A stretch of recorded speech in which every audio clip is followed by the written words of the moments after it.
வேட்டையின் audio லான்ச்சுக்கான அந்த அரங்கத்துக்காக எவ்வளவு பேர் உழைச்சிருக்காங்க அப்படிங்கிறத நீங்கள் ஸ்க்ரீனில் பார்க்கலாம்.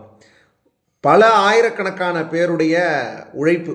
அதால் தான் அந்த நேரு ஸ்டேடியம் இந்த ஒரு செட்டு வேட்டையின் ஆடியோ லான்ச்சுக்காக வந்து போடப்பட்டிருக்கு. அவ்வளோ பேர் வியர்வை சிந்தி இதை வந்து அமைச்சிருக்காங்க, இந்த ஒரு பிரம்மாண்ட மேடையை. இதை தான் வந்து வேட்டையன் படக்குழு வந்து இன்றைக்கி ஏறி ஒவ்வொருத்தரும் வேட்டையன் படத்தை பற்றி பேச போகிறாங்க. டான்ஸ் பர்ஃபார்மன்ஸ் இருக்க போது, சிங்கிங் பர்ஃபார்மன்ஸ், அனிருத் அவர்களுடைய ராக்கிங்கான பர்ஃபார்மன்ஸ் இருக்க போது, சூப்பர் ஸ்டாருடைய ஸ்பீச் இருக்க போது, எல்லாம் அந்த பிரம்மாண்ட மேடையில் வந்து இன்றைக்கி இருக்க போது. எல்லாத்துக்கும் மேலே வேட்டையனுடைய இந்த டீசர் அது எப்படி இருக்க போகுது அப்படிங்கிறது குறித்த தகவலும் வெளியாயிருக்கு.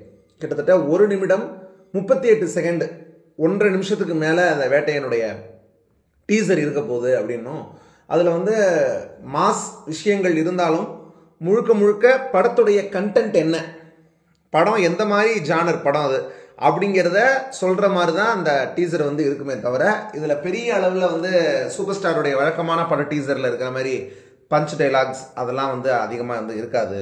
முக்கியமாக கண்டென்ட் பேஸ்டாக தான் அந்த டீசர் வந்து இருக்க போகுது அப்படிங்கிறது தான் இப்போ வெளியே இருக்கக்கூடிய தகவல். எல்லாத்துக்கும் மேலே நம்ம அமிதாப் பச்சன் அவர்களுக்கு யார் இந்த படத்தில் வந்து டப்பிங் பண்ணியிருக்கா அப்படின்னா, பிரகாஷ் ராஜ் அவர்கள் வந்து வாய்ஸ் கொடுத்துருக்காரு, டப்பிங் பண்ணியிருக்காரு. அதை வந்து ஏஐ மூலமாக அமிதாப் பச்சன் அவர்களுடைய வாய்ஸாக மாற்றிருக்காங்க அப்படிங்கிற ஒரு தகவலும் வெளியாகிருக்கு.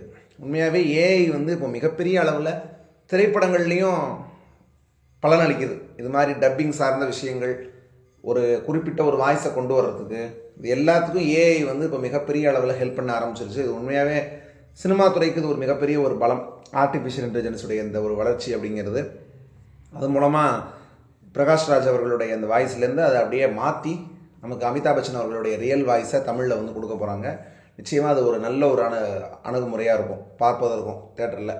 இன்றைக்கி டீசர் வந்த உடனே எல்லா இடங்களையும் நிச்சயமாக வேட்டையன் வந்து ஆக்கிரமித்து விடுவார், வேட்டையன் அப்படிங்கிற சந்தேகம் இல்லை. ஏன்னா அவ்வளோ ஒரு தரமான ஒரு சம்பவமாக சூப்பராக அந்த டீசரை வந்து கட் பண்ணியிருக்காங்க அப்படிங்கிற தகவல் வெளியாகிருக்கு. அதனால் நிச்சயமாக ரசிகர்களுக்கு நல்ல ஒரு விருந்து இருக்குது. எல்லாத்துக்கும் மேலே வேட்டையன் இசை வெளியீட்டு விழாவில் சூப்பர் ஸ்டாருடைய ஸ்பீச்சை கேட்கறதுக்கு நம்ம ரொம்ப எதிர்பார்ப்போடு இருக்கோம். என்ன குட்டி கதையை சொல்ல போகிறாரு, அந்த குட்டி கதையை கேட்டு சோஷியல் மீடியாவில் பல சில்வெண்டுகள் என்னெல்லாம் பண்ண போகுது அப்படிங்கிறத பார்க்குறதுக்கு நம்ம ரொம்ப எதிர்பார்ப்போடு இருக்கோம். சூப்பர் ஸ்டார் ஒரு அர்த்தத்தில் ஒன்று சொன்னால் அதை சில பேர் புரிஞ்சுக்கிறது வேற ஒரு அர்த்தத்தில் புரிஞ்சுக்கும். அப்படி புரிஞ்சுக்கிட்டு அதுக்கு பண்ணுற ரியாக்ஷன்ஸ் கூத்தாக இருக்கும் பார்க்குறதுக்கு. அது நமக்கு ஒரு என்டர்டெயின்மெண்ட்டாக இருக்கும்.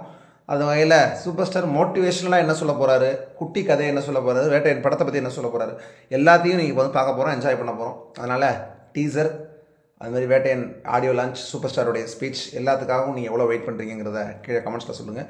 வேறு வீடியோ உங்களுக்கு பிடிச்சிருந்ததுன்னா லைக், ஷேர், சப்ஸ்கிரைப் பண்ணிடுங்க. தொடர்ந்து அடுத்தடுத்து பல்வேறு வீடியோக்களில் சந்திப்போம். நன்றி, வணக்கம்.